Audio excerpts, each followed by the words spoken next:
ఓం నమో శ్రీ మహాకాళీ మాత నమో నమ. శత్రు సర్వ నివారణ, శత్రు మానము, మూలము కంఠము, ఏక మరణము, బలికర్మయాగము, చతుర్ముఖ వారణము, స్త్రీ పురుష వశీకరణము.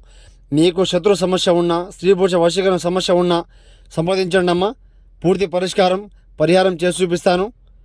ఇతర సమస్య ఉన్నా ఫోన్ చేయండి. పరిపూర్ణ శత్రు నివారణ, శత్రు మానం మీ కళ్ళ ముందే చూపిస్తాను. రక్తం కగి మరణించాలి చేస్తాను. సమస్యతో ఇబ్బంది పడుతుంటే ఫోన్ చేయండి. ఇతర సమస్య ఉన్నా ఫోన్ చేయండి. స్త్రీ పురుష వశీకరణము, ప్రేమికుల వశీకరణము, భార్యాభర్తల వశీకరణము, కలహాలు, కోపాలు, ద్వేషాలు, కంఠాలు, మూలాలు, మరణాలు పూర్తి నివారణ చేస్తానమ్మా. గురువుని సంప్రదించండి. నమో శ్రీ మాత నమో నమః. మరణమై చూపిస్తాను. శత్రు నివారణ ఉంటే చేసి చూపిస్తాను. సంప్రదించండి. గురువుగారిని ఫోన్ చేయండి.